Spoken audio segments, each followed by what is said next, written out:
அனைத்து நல்லுள்ளங்களுக்கும் வணக்கம். நான் உங்கள் ரவிக்குமார். தினம் ஒரு தகவல் அடிப்படையில் ஜியோ பாலிடிக்ஸ். இன்றைய ஜியோ பாலிடிக்ஸ் எல்லாமே அதிரடி சரவெடி தான். திரும்புகிற திசையெல்லாம் சரவெடி தான்.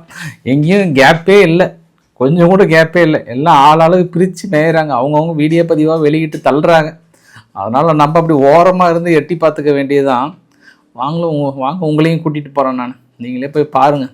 அங்கே இருக்கிற சரவெடி அதிரடி தகவல்லாம் நீங்கள் பார்த்தீங்கன்னா அசந்து போயிடுவீங்க. அதனால் எந்த வித இன்ட்ரொடக்ஷனும் கிடையாது. நேராக நம்ம சம்பவ இடத்துக்கு போகிறோம். சம்பவ இடத்துக்கு போகிறதுக்கு முன்பு நீங்கள் ஆர்கே ஃபேமிலியில் ஜாயின் பண்ணுங்கள். நேராக ஈரான் கிட்ட போகிறோம். சம்பவ இடத்துக்கு கிளம்பலாமா? வாருங்கள் நண்பர்களே.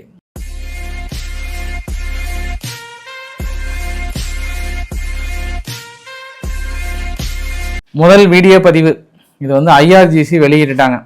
என்ன குறிப்பாக ஜெனீவாவில் பேச்சுவார்த்தை நடக்குது. என்ன பேச்சுவார்த்தை அப்படின்னா, இந்த புகைப்படத்தை பார்த்துக்கோங்க.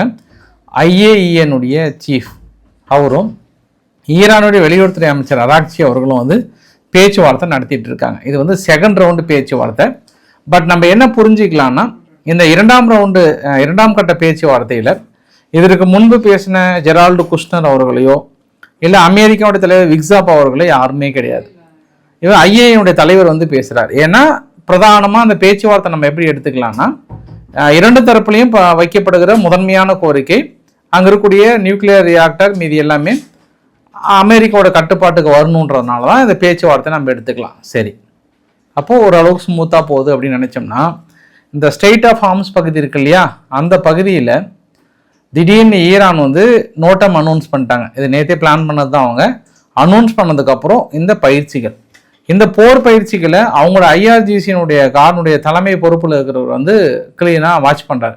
மேஜர் ஜெனரல் முகமது பக்போர் அவர்கள் முழுமையாக டீம் எப்படி செயல்படுது, குறிப்பாக திடீர் போர் சமயத்தில் அந்த ஏரியாவில் வேறு ஏதாவது நம்மளுக்கு த்ரெட்டன் கொடுக்குற மாதிரி இருந்தால் நம்ம என்ன செய்வது அப்படின்ற மாதிரியான வீடியோ பதிவுகள், அது இல்லாமல் கூட அடிஷ்னலாக அனிமேட்டட் வீடியோ, அமெரிக்காவுடைய போர்க்கப்பலை சிதைக்கும் விதமாக, அமெரிக்காவுடைய போர்க்கப்பலை உடைத்தெறியும் விதமாக அடுத்தடுத்த வீடியோ பதிவுகள். அப்புறம் அங்கே என்ன நிஜா அப்படின்ற ஒரு பெண் படை இருக்குது. அந்த பெண் படைகளோட ட்ரைனிங் வீடியோ பதிவுலாம் வெறித்தனமாக வெளியிட்டிருக்காங்க. அப்போ ரைட்டு, அப்போ ஈரான் சம்பவத்துக்கு தயாராகிட்ட மக்களே, இந்த வீடியோவை பார்த்தீங்கன்னா அள்ளு கலந்து போயிடும், அள்ளு சில்லுங்களா ஓடி போயிடுங்க அப்படின்னு ஈரான் தரப்பில் ஒரு மிரட்டல் விட்டாங்க. சரி, அப்போ நம்ம என்ன புரிஞ்சுக்கலாம் அப்படின்னா, பேச்சுவார்த்தை முடிஞ்சதுக்கப்புறம் அராக்சி அவர்கள் என்ன சொல்கிறாருன்னா, கொஞ்சம் அமெரிக்கா தரப்புலையோ இல்லை IAEA தரப்புலையோ கேட்கறதுலாம் கொஞ்சம் கற்பனைக்கு எட்டாத செய்தியாக இருக்குது, அது எங்களால் முடியாதுன்றாங்க. அப்படி என்னங்க கற்பனைக்கு எட்டாத செய்தி அப்படின்னா, நாங்கள் ஏற்கனவே என்ரிச் பண்ணதெல்லாம் வேறு இடத்துக்கு ஷிஃப்ட் பண்ணணும் உள்ள மாதிரிலாம் சொல்கிறாங்க.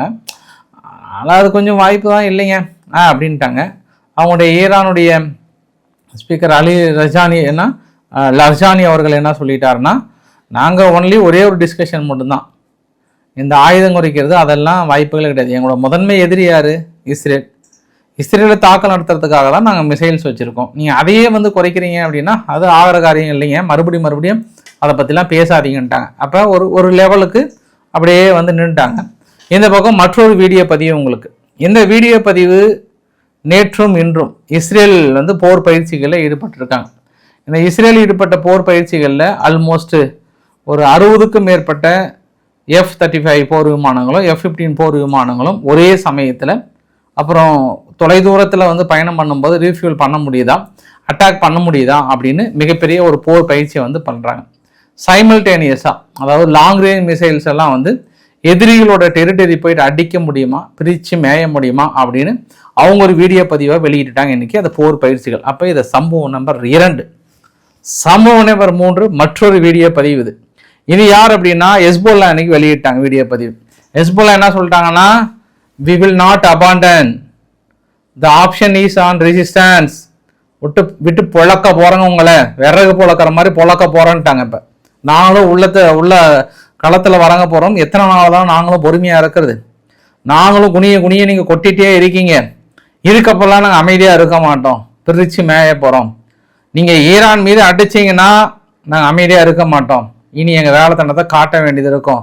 கோட்டசாமி அந்த வீடியோவை வெளியிடு அப்படின்னு உடனே ஹெஸ்புல்லா தனது வீடியோ வெளியிட்டு அவங்களோட வெறித்தனமான ஒரு வீடியோவை போட்டாங்களா. சரி, இது சம்பவம் நம்பர் 3. சம்பவம் நம்பர் 4. இந்த பக்கம் சிரியா வந்து ஒரு கடுமையான வார்னிங் கொடுக்குறாங்க. சிரியா என்ன கொடுக்குறாங்கன்னா, இளைய ஹெஸ்புல்லா அங்கே என்ன சத்தம், அங்கே நீங்கள் வந்து உள்ள நுழையிற அதை பண்ணுறன்ற பேரில், ஏன்னா ஏற்கனவே சிரியாவுடைய எல்லை பகுதியில் கொஞ்சம் ஆயுதங்கள் கடத்துறது இதெல்லாம் வந்து தொடர்ந்து பண்ணிகிட்டே இருக்கீங்க. அது இல்லாமல் ஏகப்பட்ட இல்லீகல் வேலைலாம் தொடர்ந்து நடந்துகிட்டே இருக்குது. நாங்கள் கடுமையான நடவடிக்கைகள் எடுக்க வேண்டி வரும். ஏற்கனவே எல்லையில் ஹெஸ்புல்லா லிங்க் இருக்கக்கூடிய மிகப்பெரிய தளங்கள்லாம் நாங்கள் டிஸ்மேண்டில் பண்ணிகிட்டே தான் இருக்கோம். நாங்கள் நுழைஞ்சிருவோம், கொஞ்சம் கேர்ஃபுல்லாக இருங்க, நாங்கள் பிரித்து மேய்ஞ்சிருவோன்றாங்க இவங்க. யார்? இப்போ சிரியா வந்து ஹெஸ்புல்லா வந்து வான் பண்ணுறாங்க, ஹெஸ்புல்லா இஸ்ரேலை வான் பண்ணுறாங்க. சரி, ரைட்டு. அப்படி இருந்தும் பிரச்சனைகள் அங்கே உள்ளே ஓய்கிறதா ஈரானுக்குள்ளே அப்படின்னா, ஈரான் என்னை கூட பாருங்கள் 14 பேர்த்துக்கு வந்து தூக்கு தண்டனை வந்து விதிச்சிருக்காங்க. ஏன்னா அவங்க ஆன்லைன்லேயும் சரி நேர்லேயும் சரி இந்த போராட்ட காலத்தில் ஈரானுக்கு எதிராக செயல்பட்டாங்க அப்படின்னு உடனடி தூக்கு தண்டனை வந்து நிறைவேற்றிருக்கிறாங்க. நார்மலாகவே அமெரிக்கா தரப்பில் என்ன சொன்னாங்கன்னா, தூக்கு தண்டனை விதிக்கிறது மட்டும் எங்களுக்கு கொஞ்சம் உடன்பாடு இல்லை, அதை நாங்கள் நிறுத்தணுன்ற மாதிரி சொன்னாங்கன்றாங்க. பட் இது நடந்துட்டு தான் இருக்குது. இன்னொரு கான்ஸ்பிரசி தியரி, இது நான் கான்ஸ்பிரசி தியரியாகவே எடுக்கல, இதை நான் ரியல் தியரியாகவே எடுத்துக்கிறேன். என்னன்னா, அந்த வரைபடத்தில் பார்க்குறீங்க இல்லையா, இந்த வரைபடத்தில் அசர்பைஜான், அர்மீனியா, ஈரான். இந்த அசர்பைஜானுக்கு ஒரு 2 நாளைக்கு முன்பு மார்க்கோ ரூபியோ அவர்கள் வந்து போயிருந்தார். அடுத்தடுத்து அக்ரிமெண்ட்லாம் போட்டிருந்தாங்க. பட் சைமல்டேனியஸாக இன்னொரு சம்பவமே நடந்திருக்கான். என்ன அப்படின்னா, மொசாத்னுடைய இன்டெலிஜென்ஸ் சர்வீஸ் அங்கே ஈரானுடைய எல்லை பகுதியில் நிறைய ஆப்ரேஷன் பிரான்ச்சஸ் வந்து மறைமுகமாக இயங்குவதற்கு ஒப்புதல் கொடுத்துருக்காங்க. மறைமுகமாக, அதாவது வேறு ஏதாவது மேக்ரான் கம்பெனியில் புரோட்டா சுடுறாங்க, வடை சுடுறாங்க அப்படின்ற மாதிரி வந்து நிறுவி, இல்லை கம்ப்யூட்டர் சென்டர் சொல்லி கொடுக்குறாங்கன்ற பேரில் நிறுவி, அதாவது மொசாத் பேர்லேயோ மற்ற டைரக்ட் பேர்லாம் கிடையாது, யாராவது ஒருத்தர் கம்ப்யூட்டர் சென்டர் நடத்திட்டு இருக்காங்க அந்த மாதிரி பேரில் மறைமுகமாக. சரி, இது வந்து எந்த இடத்துல அப்படின்னா, பக்கத்தில் காஸ்பியன் சி இருக்கு இல்லையா, காஸ்பியன் சியிலிருந்து ஈரானுடைய ஏர் ஸ்பேஸில் எங்கெல்லாம் வான்தடுப்பு சாதனங்கள் ஆயுதங்களை எங்கெல்லாம் கொண்டு போகிறாங்க, எங்கெல்லாம் முக்கியமான மிசைல்ஸ் வச்சுருக்காங்க, என்னெல்லாம் பண்ணுறாங்க அப்படின்ற ஒரு முக்கியமான தகவல்களை திரட்டி கொண்டிருக்கிறதாம் இஸ்ரேல். இந்த தாக்குதலை நடத்துவதற்கு முன்பு இந்த தகவலை திரட்டி விட்டால் ஏற்கனவே ஈரானுடைய வான்தடுப்பு சாதனங்களை அழித்து விட்டு அடுத்து ஒரு 3 நாள் ஈரானுக்கு மிக கடுமையான ஒரு கஷ்டங்களை கொடுத்தது இஸ்ரேல். இந்த தடவை அதே வேலையை அமெரிக்கா ஸ்மூத்தாக முடிச்சு கொடுத்துருக்காங்களாம். இது நாட் ஓன்லி இஸ்ரேல், அமெரிக்காவுடைய சென்காம் டீமும் இணைந்து மிகப்பெரிய அளவுக்கு வாட்ச் பண்ணிட்டு இருக்காங்க. ஏன்னா ஈரானுடைய ஒட்டுமொத்த ஃபோக்கஸும் வந்து ஸ்டேட் ஆஃப் ஆர்ம்ஸ் பகுதியும் இங்கே கத்தார் பகுதியும் இங்கே மட்டும்தான் இருக்குது. அவங்க அசர்பைஜான் வந்து அவங்க நினச்சி பார்க்கல அவங்க. ஆனால் அங்கிருந்து அதிகமான அளவுக்கு உளவு வேலை பார்ப்பதாக தகவல் கசிந்திருக்கிறது. சாதாரண எனக்கே கசியும் போது இது ஈரானுக்கு தெரியாதா? இருந்தாலும் இது ஒரு கான்ஸ்பிரசி தியரி. இது சம்பவம் நம்பர் 4, 5 நான் கவுண்ட் பண்ண விட்டுட்டேன் நான். அடுத்து சம்பவம் நம்பர் 6ன்னு எடுத்துக்கலாம். ஒரு ஐ திங்க் 6ன்னு எடுத்துக்கலாம். நம்பர் இங்கே ரஷ்யாவில் இருந்து கடந்த 3 நாட்களாக அடுத்தடுத்து MI-28 அட்டாக்கிங் ஹெலிகாப்டர் மல்டிபிள் தடவை வந்து இந்த பக்கம் வந்திருக்கு. அது இல்லாமல் அடுத்தடுத்த ஆயுதங்களை வந்து இறக்கியிருக்கிறாங்க. கடந்த 3 நாட்களாக இவங்க சீனாவில் இருந்தும் ஈரானுக்கு அடுத்தடுத்து வந்து இறக்கியிருக்கிறாங்க. சரி, இது அங்கேருந்து.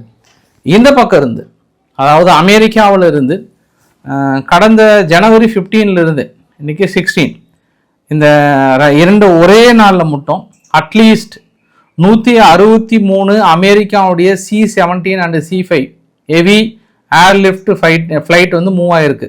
எத்தனை ஃப்ளைட்டு? 163 ஃப்ளைட்டு வந்து மூவ் ஆகிருக்கு. இதில் பெரும்பாலும் ஜோர்டனில் தான் அதிகமான அளவுக்கு மூவ் ஆகிருக்கு. அப்புறம் சவுதி அரேபியாவில் ஒரு 20, மீதி 18ன்ற மாதிரி வந்து சொல்கிறாங்க. இங்கே மட்டும் இல்லை, இந்த மூவ்மெண்ட் எல்லாமே பார்த்தீங்க அப்படின்னா அடுத்தடுத்து மிகப்பெரிய ஒரு மூவ்மெண்ட்டாக இருக்குது. தொடர்ந்து ஆயுதங்கள் வந்த வண்ணம் இருக்கிறது. 2வது போர்க்கப்பல் வருகிற போதே மற்றொரு தகவலும் கசிந்திருக்கிறது.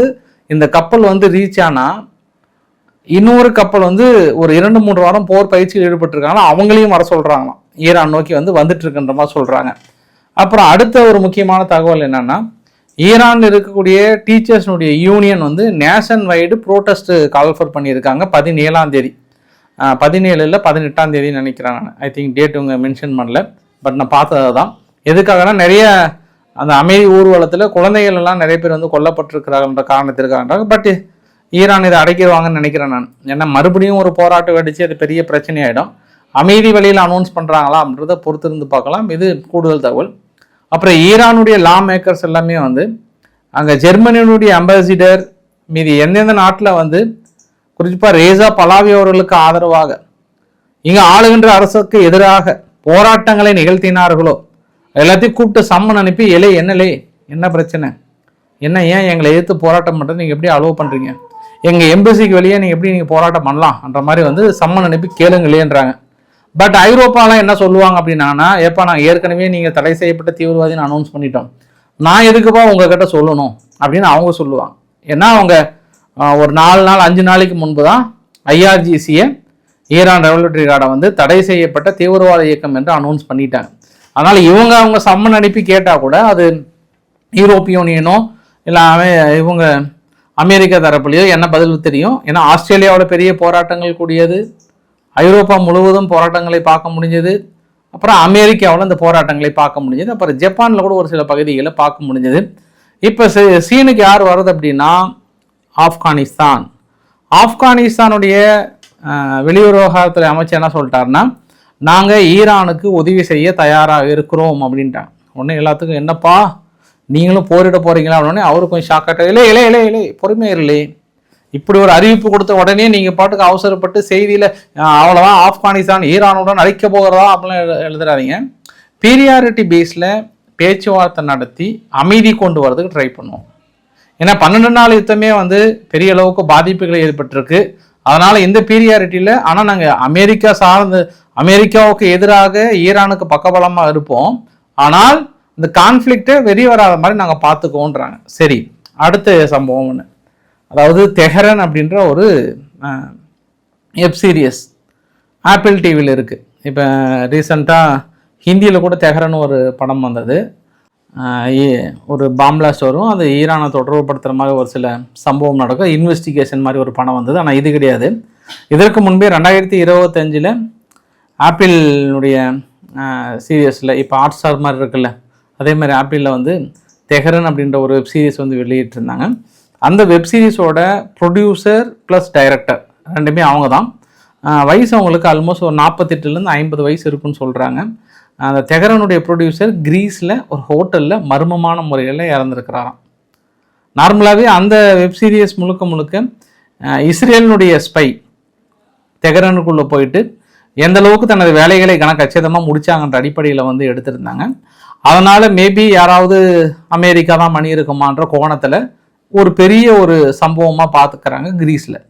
குறிப்பாக இந்த டைரக்டர் ஹோட்டலுக்குள்ளார மர்மமான முறையில் ஏற்கனவே ஆப்பிள் டிவியில் கொஞ்சம் நிறைய எதிர்ப்புகளாக இருந்ததும் சொன்னாங்க. பட் திடீர்னு ஒரு ஹோட்டலில் மர்மமான முறையில் இறந்து கிடப்பதும் மற்றொரு சந்தேகத்தை கிளப்புறாங்க. பட் எப்படி எங்கே லிங்க் பண்ணுறான்னு தெரியல. ஒருவேளை அவங்க பர்சனலாக வேறு எங்கேயாவது பிரச்சனை வந்து அவங்க வீட்டுக்காரர்கிட்ட பிரச்சனையா, இல்லை எக்ஸ் பாய் ஃப்ரெண்டுக்கிட்ட பிரச்சனையா, வேறு ஏதாவது பிரச்சனையான்னு கூட தெரியல. ஆனால் இறந்துட்டாங்க அப்படின்ன உடனே வழக்கமாக அது ஐரோப்பா நாட்டில் ஏதாவது ஒரு சம்பவம்னா ரஷ்யாவாக இருக்கும், அந்த மாதிரி இங்கே ஏதாவது ஒரு சம்பவமானா ஈரானாக இருக்கும். இப்போ அமெரிக்காவுக்குள்ளே நடந்தது அப்படின்னா இஸ்ரேல் ஓடி போய் ஈரான் தான் காரணம் சொல்கிறாங்கல்ல, அந்த மாதிரி ஆங்களையும் நம்ம அணுக முடியுது. ஃபைனலாக அந்த வீடியோவோட நிறைவு பகுதியெலாம் இல்லை, ஈரானுடைய நிறைவு பகுதியில் அவங்க ஈரானுடைய போர்க்கப்பல் எந்த இடத்துல நெருங்கியிருக்கு அப்படின்னா கிட்டத்தட்ட மத்திய தரைக்கடல் பகுதியே நுழைவு வாயில் நெருங்கி விட்டது. ஸ்பெயின் பக்கத்தில் வந்து சேர்ந்துட்டாங்க, இன்னும் கொஞ்சம் தொலைவு தான் இருக்குன்னு சொல்லியிருக்காங்க. ஆல்மோஸ்ட் இஸ்ரேலை நோக்கி சென்று கொண்டிருக்கிறது. அது இஸ்ரேலோடு நிற்கிறதா, ஈரானை கடந்து செல்கிறதா அப்படின்றத பார்க்கலாம். நம்ம சிரியாவில் இருக்கக்கூடிய குர்தி சிரியன் இன்னும் ஒரு சில பகுதியில் இயங்கிட்டு இருக்காங்க. பெரும்பாலான ISIS தீவிரவாதிகள் ஒரு 6000 பேர் பக்கம் அமெரிக்கா சக்ஸஸ்ஃபுல்லாக அசான்கான்ற பேஸை காலி பண்ணிட்டு அங்கே போயிட்டு ஈராக்கில் போயிட்டு அவங்க ஸ்டாக் பண்ணி வச்சுருக்காங்க. அதில் குறிப்பிட்டு குர்தி சிரியன் என்ன சொல்கிறாங்கன்னா, ஒரு 34 ஆஸ்திரேலியானுடைய நேஷனல் அவங்க வந்து நாங்கள் கொஞ்சம் விசாரணை பண்ணதில்லை, இப்போ ஏதோ கொஞ்சம் சுமாராக நிலவ மாதிரி தான் தெரியுது. அதனால் இந்த 34 ISIS தீவிரவாத லிங்க் உடைய இந்த நபர்களை டமாஸ்கஸில் போயிட்டு இமீடியட்டாக நாங்கள் ரிலீஸ் பண்ணிட்டு அவங்க ஆஸ்திரேலியாவுக்கு போய் சேரலான்ட்டாங்க. இப்போ ஆஸ்திரேலியாவுக்கு தூக்கி வாரி போடும், என்னலே பண்ணி வச்சிருக்க, யாரிலே எங்களை அனுப்பி வச்சிருக்க அப்படின்னு தூக்கி வாரி போட்டிருக்கோம். இந்த மாதிரி ஏதாவது ஒரு நாட்டில் பிரச்சனை ஏதாவது கலக்கத்தை ஏற்படுத்தணும்னா அங்கங்கே பேட்சாக ரிலீஸ் பண்ணாங்கன்னாவே போதும், அந்தந்த நாடு கலக்கத்துக்கு ஜெர்க் ஆகிடுவாங்கல்ல. இப்போ இந்த 34 ஆஸ்திரேலியாவும் ISIS தொடர்பு இருக்கிறாங்கன்னு சொல்லிட்டு குறைந்தது ஒரு 4 வருட சிறையில் இருந்துட்டு திடீர்னு எங்களால் பாதுகாக்க முடியல, அதை முடியல, நாங்கள் வந்து இவங்களை கொஞ்சம் வெளியே அப்படின்னு இவங்க சொன்னதில்லை. ஆஸ்திரேலியா கண்டிப்பாக உற்று நோக்குவாங்க. ஏப்பா அந்த லிஸ்ட்டாவது கொடுங்கப்பா, நான் எங்கள் நாட்டுக்கு வராங்களா இல்லையா நான் பார்க்கணுன்ற மாதிரி ஆஸ்திரேலியா தரப்பில் கேட்பாங்கிறது ஒரு கூடுதல் தகவல். இப்போ தான் அவர்கள் இப்போ என்ன ஐரோப்பானுடைய டூரில் இருக்கிறாரு.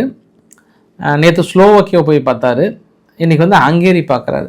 ஸ்லோவக்கியா ஹங்கேரி இவங்க பார்ப்பறதுக்கு நிறைய காரணங்கள் இருக்குது. இந்த 2 நாடுகளும் வந்து ப்ரோ ரஷ்யனுடைய ஸ்டேட்மெண்ட்டை அடிக்கடி பேசுகிறாங்க.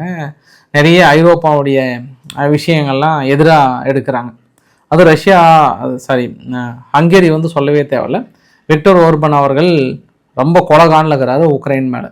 என்னென்னா அந்த முனி செக்யூரிட்டி கான்ஃபரன்ஸில் ஜெலன்ஸ்கி ஒரு வார்த்தை சொல்கிறாரு, ஹங்கேரியினுடைய பிரதமர் விக்டர் ஓர்பன் அவர்கள் இராணுவத்தை வளர்ப்பதை விட தனது பெல்லியை வளைத்து கொண்டிருக்கிறார், இன்னும் வளர்த்துவதற்கான முயற்சிகளை மேற்கொள்கிறார் அப்படின்னோடனே ஒட்டுமொத்த மக்களும் சிரிக்கிறாங்க. அப்போ ஒரு நாட்டோட அதிபரணி ரொம்ப எகத்தாளமாக பேசுகிறேன். அவர் உடனே சொல்லிட்டாரு, தெரிந்தோ தெரியாமலோ உக்ரைனுக்கான வளர்ச்சியில் நாங்களும் மிக பங்காற்றி கொண்டிருந்தோம். இனி நாங்கள் உயிருள்ள வரை, ஹங்கேரி என்ற நாடு இருக்கும் வரை உக்ரைன் ஐரோப்பாவில் இணைய விட மாட்டோம், இதை எழுதி வைத்துக் கொள்ளுங்கள், என் அன்னை மீது ஆணை அப்படின்ட்டார் அவரு. யாரு? ஹங்கேரி. சரி, ஒருவேளை எதிர்கட்சி தலைவர் வந்து அவரு சப்போஸ் என்ன இப்போ எலெக்ஷன் நடக்க போது மார்க்கோ ரூபியோ அவர்கள் போயிட்டு ஹங்கேரியினுடைய பிரதமர் விக்டர் ஓர்பன் அவர்களுக்கு முழு ஆதரவு வந்துட்டார். நாங்கள் தான் இதில் நேரடியாக நீங்கள் ட்ரம்ப் போட்டிட்ட மாதிரி நினச்சிக்கோங்க அப்படின்னு கொடுக்குறாரு.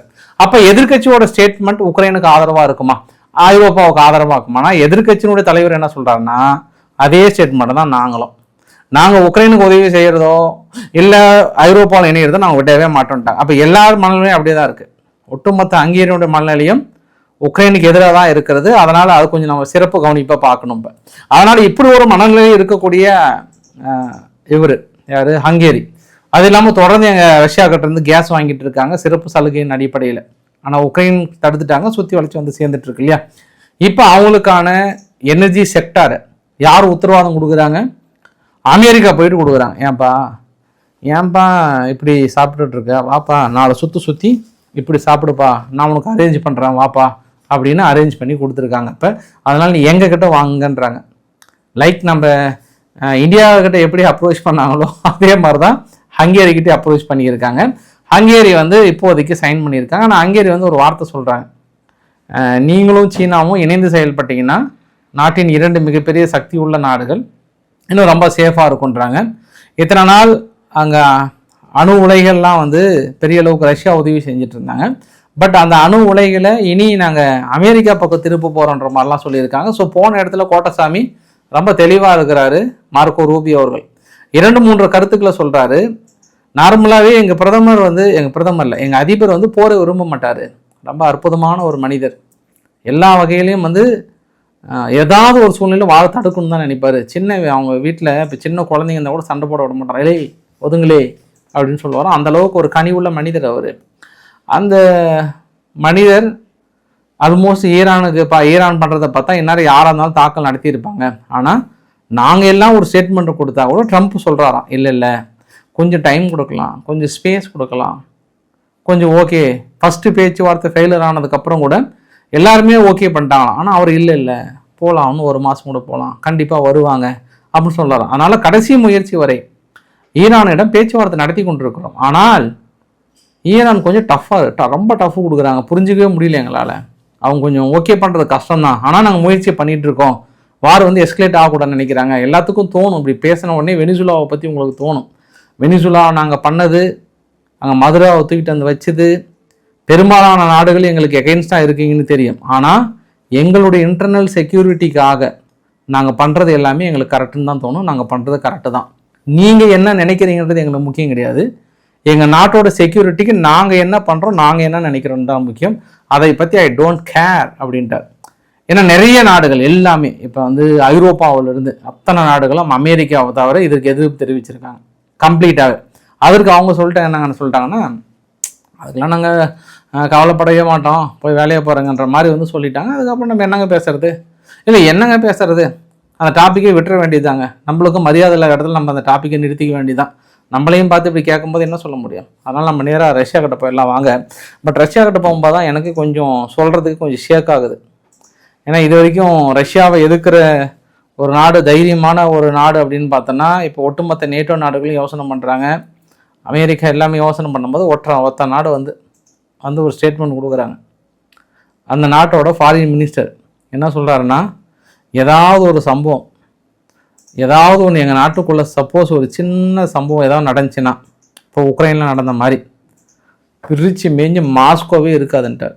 நாங்கள் மாஸ்கோவே பிடிச்சிருவோன்ட்டார். யாராக இருக்கும்? இப்படி ஒரு எதிர்ப்பு கொடுத்த நாடு யாராக இருக்கும்னு நினைக்கிறீங்க? நீங்கள் யோசனை பண்ணுங்கள். நானும் சொன்னவனு கேட்டோன்னே அசந்து போயிட்டேன். யார் தெரியுமா? எஸ்டோனியானுடைய ஃபாரின் மினிஸ்டர் இதை சொன்னது. சப்போஸ் அவங்க வந்து உக்ரைனுக்கு அப்புறம் எஸ்டோனியா மீது கை வச்சு சும்மா ஒரே ஒரு ஜான் இப்படி பிடிச்சிட்டாங்கனாவே பிரித்து மேய்ஞ்சி போய் மாஸ்கோவை பிடிச்சிருவோம், அவ்வளோதான், சும்மா இருக்க மாட்டோன்றாங்க. அப்படியேங்க அப்பா, நீ பயங்கரமான ஆளுங்களாச்சு அப்படின்னு போய் பார்த்தா அங்கே மொத்த வீரர்கள், இராணுவ வீரர்கள் எவ்வளோ இருக்காங்க அப்படின்னு நானும் சரி எப்பா சொல்லுப்பா ஏதாவது எவ்வளோப்பா இருக்கீங்க அப்படின்னா 43,700 பேர் இருக்கிறாங்க. இன்னும் போர் விமானங்கள் எத்தனை இருக்குன்னு கூட தெரியலன்றாங்க. அந்த 43,700 ஆக்டிவாக முன்காலத்தில் போய் சண்டை போகிறதுக்கு 20,000 பேர் தான். அந்த 20,000 பேர்த்தில் நேட்டோ எல்லாம் கழிஞ்சு போனால் மீதி 10,000 பேர். இந்த 10,000 பேர்த்தை வச்சுக்கிட்டு இவங்க மாஸ்கோவை போய் பிடிக்கிறேன்னு சொல்கிறது வந்து சுற்றி இருக்கிற அவங்க மனைவி வேணால் கைத்தட்டலாம், அவங்க குழந்தைகள் கைத்தட்டலாம், மற்றவங்களாம் வந்து கைத்தட்டலாம். நம்ம என்ன சொல்கிறதுன்னு தெரியல. இதெல்லாம் நம்ம கேட்டு வாழ்ந்து தான் ஆகணுன்றதுல நம்ம விதி. ஏன்னா வெள்ளைக்காரங்க போய் சொல்ல மாட்டாங்க, அவங்க மிரட்டினா பயங்கரமாக தான் இருக்கும்.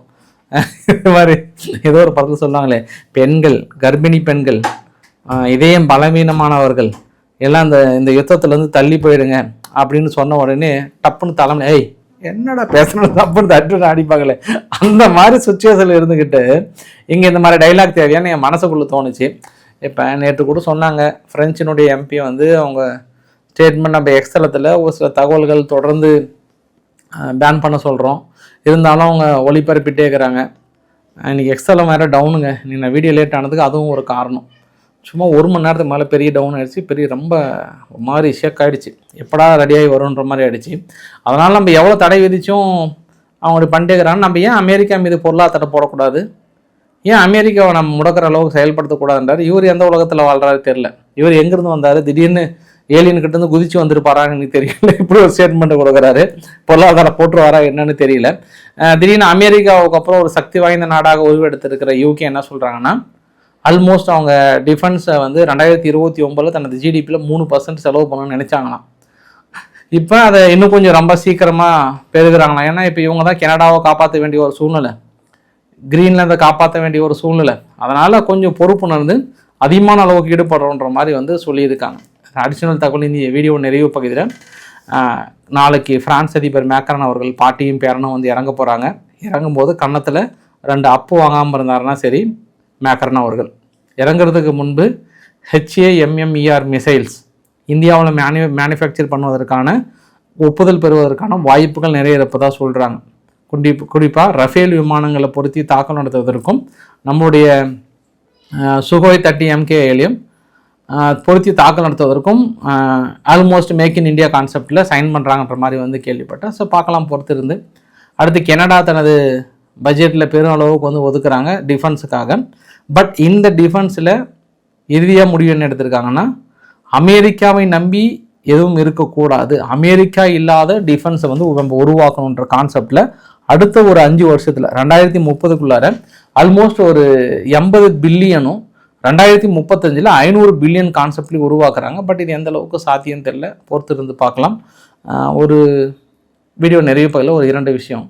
நைஜீரியாவில் மறுபடியும் ஒரு கன்மேன் குரூப் கஞ்சி அப்படின்ற ஒரு ஃபாரஸ்ட்டில் ஒரு கிராமத்துக்குள்ள நுழைகிறாங்க, கண்மூடித்தனமாக சுடுறாங்க, 46 பேர்த்து கடத்திட்டு போயிட்டாங்க. இதே வேலையாக போச்சு இவங்களுக்கு.